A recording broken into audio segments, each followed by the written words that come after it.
Okay. Time to get down to a little business. Yeah. So we have divine conspiracy. You know what? This whole healing thing, I was thinking when Rita was talking, sometimes you have to kind of walk on a few eggshells when you talk about healing because everybody's got their own interpretation. And that's beautiful because that means you have your own individuality.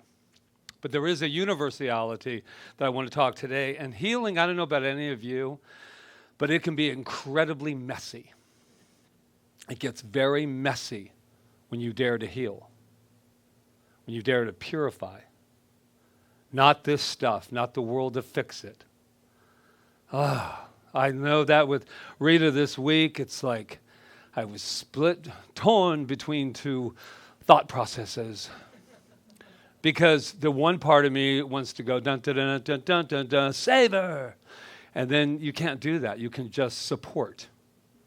And that's what the universe does. It supports us no matter what. No matter how silly we get, no matter how much we ignore that this power is here, it is always here to support us. So I found this gentleman, Dallas Willard. Has anybody ever heard of him? Me either.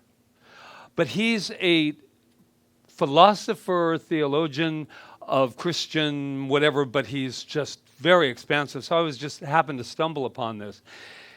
And I don't know where all of you are right now, but this is where I am. This is where I am today and where I continue my journey. And it goes like this.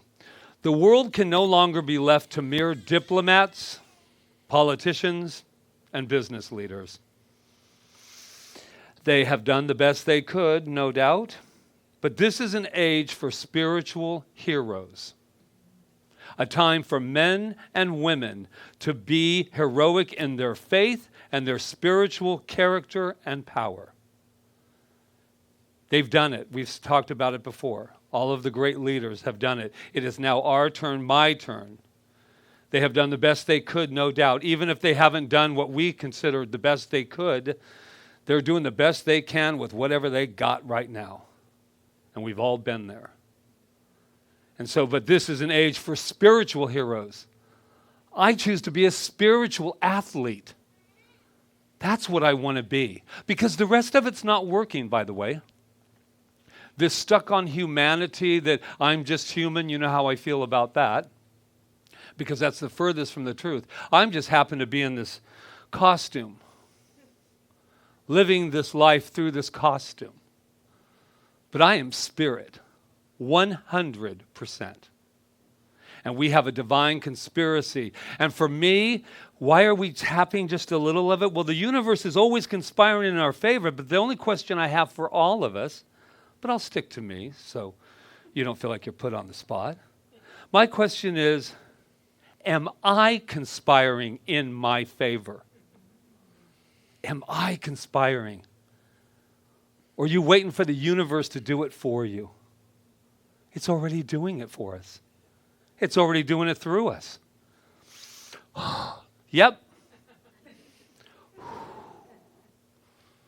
I could use an Altoid, but besides that, everything is really, really wonderful. Here's the deal. Last week, and I am so disappointed that my friend who raised and asked a question during our, that he wasn't here because I really explored this self-worth, and I'm thinking, why in the world, and I do mean world, when we have the power of the universe and we can use it in every single thing we do, even all the good stuff, get all the material stuff, we can use it there too because that's what it is. Why would we not use it? Oh, here it comes. Take a nice deep breath. Because we don't think we deserve it fully, or we would use it. Why else would you drive your car? You know that that's usable. You get in it, you drive. And we say it all the time. The universe is conspiring in our favor. It's conspiring in our favor. But we have to go beyond words. And it's called 100% in. 100% in. We get the dividends to what we put out, and if you just take a moment to be honest with your loving selves, you'll know how much you're putting in. But we're expecting to get these big dividends without doing the work, the spiritual work, the spiritual play. And I know we do. This isn't like, losers, I mean, no, it's not, that's not what I'm talking about. But you know what I'm talking about. I know, deep down inside. And this whole thing about taking responsibility for ourselves, that's the reward. That's the reward. So why I wish Tom was here from last week is because, and he might be on there, Tom, if you're there, I found he wanted to ask about the self-worth. And it was really important to him to find out. And I believe two things are happening. We're either dealing with self-love is the answer for me, and that I finally know that I am worthy to receive it all, having it all, receiving it all. And there's a quote by Edwin Gaines that I just absolutely love. This is to all the bullies. This is all to all the people that think that they're walking around and you're like, look at them. They think they're something, don't they? No, they don't actually. And this quote is great. It says, she said when she was in that time of her life, she said, I had to act superior just to feel equal. I had to act superior just to feel equal. So you wouldn't see my fear. So you wouldn't see that I was a fraud in my own mind. Amazing. Amazing. And that's not to even, so now when I see people that I'm thinking, boy, they're into themselves, aren't they? No, they're not. They're out there with themselves. They're out there trying to prove and get back. Oh, what a day. What a week. What a life. So I came up with this thing that always comes from me. I always say when I'm at a point where I'm kind of done with it all, done with all the monkey mind, I'm done with the not loving myself fully, I go, enough is enough. But this thing happened to me during Pratt class. Pratt classes, but you know what it reminds me of? Like the temples, I'm not Jewish, but how they must have all sat around and they're like, the Lord, and they're all like discussing, and it's so rich because we're like, but what about that? What about that? Oh, yeah, oh, no. What about that? Like with your quote. And we're sitting there and I'm thinking to myself, when we're done arguing for our limitations, is all it really is.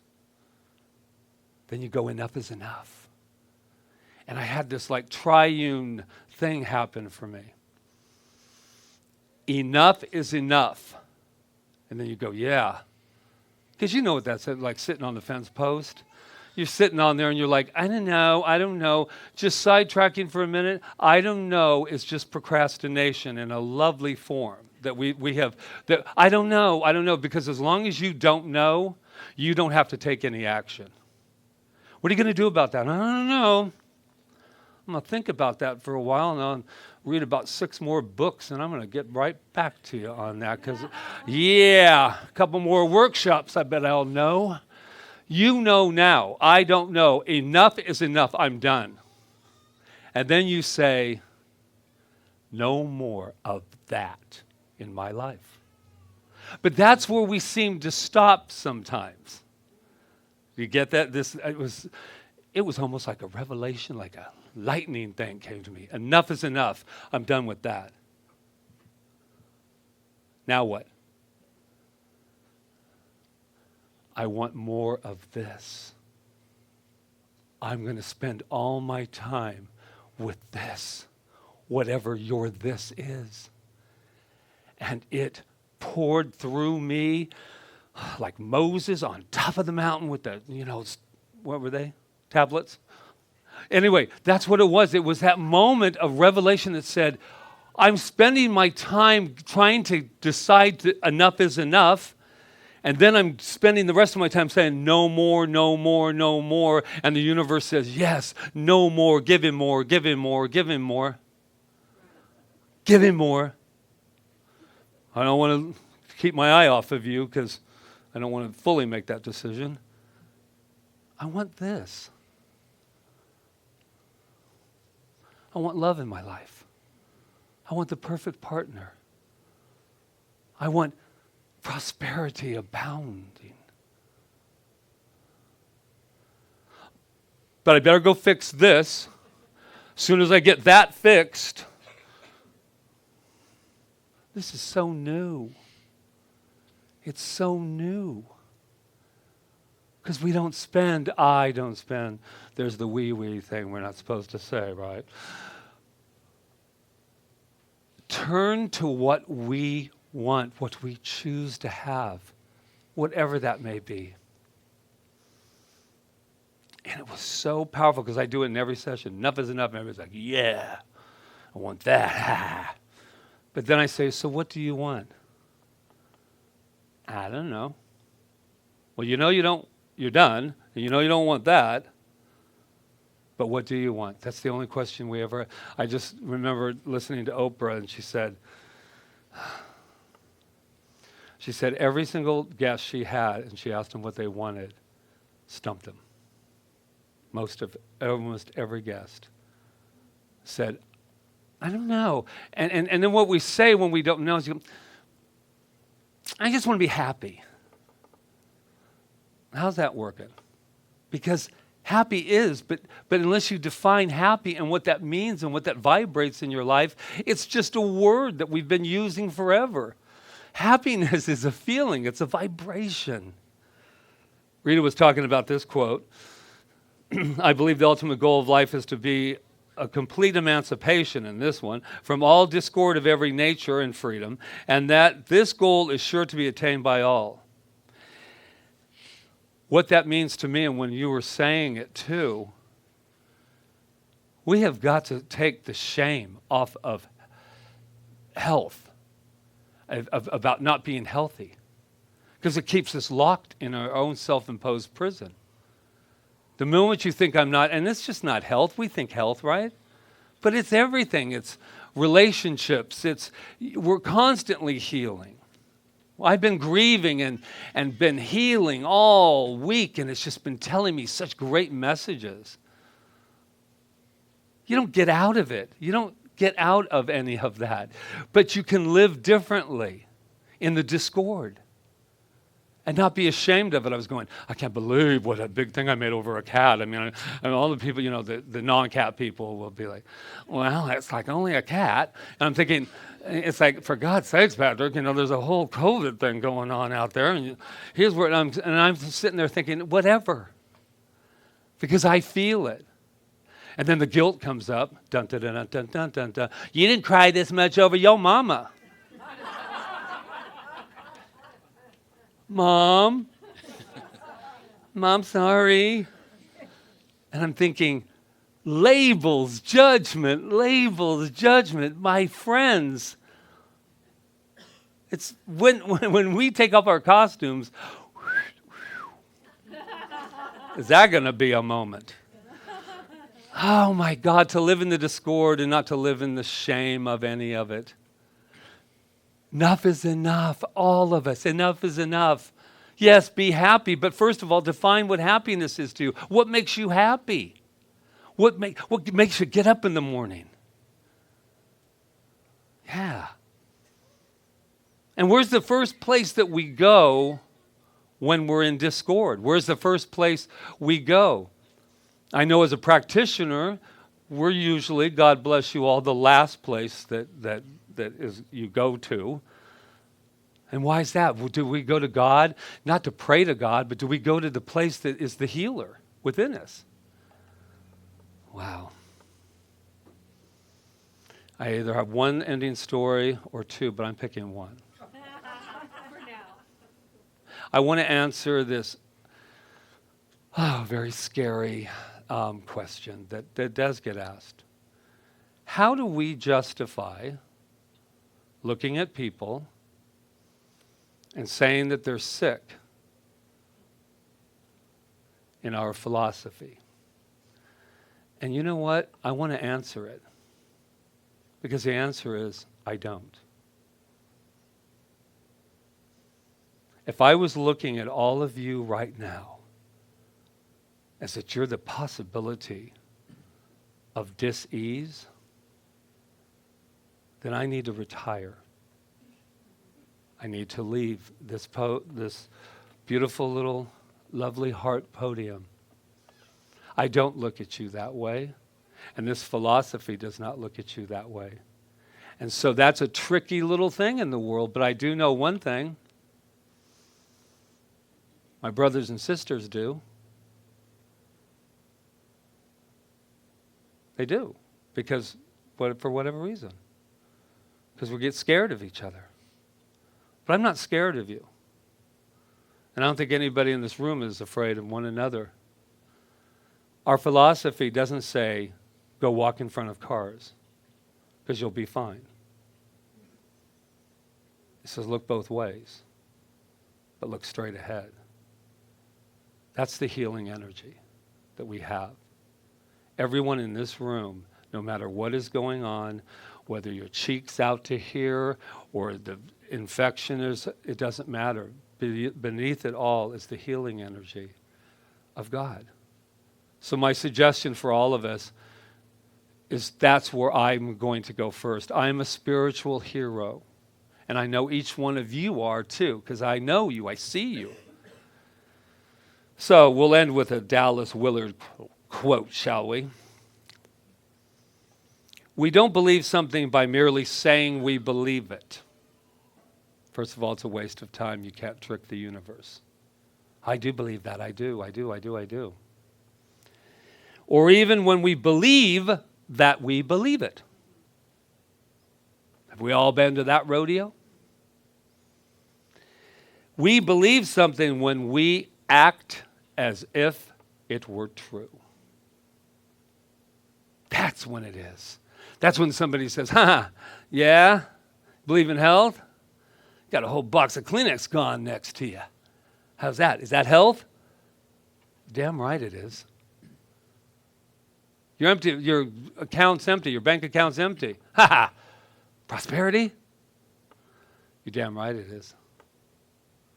I love saying damn up here at this thing. It's like really kind of, damn. Because enough is enough. We have this incredible power, and the only thing I'm asking us all to remember is that we deserve it. We deserve it. We are worth it, not because of anything you do, not by anything that you put in the basket. Well, oh, silly Patrick. No, you deserve it because you're the breath of life. We used to be these little babies, for God's sakes. You don't look like that anymore. You evolved. But she does back there. She looks like that little baby. That's what we have to remember where we came from, the innocence of spirit. Are you in? Yeah. Why not? How's the rest work? You're in? Okay, let's hear it. Enough is enough.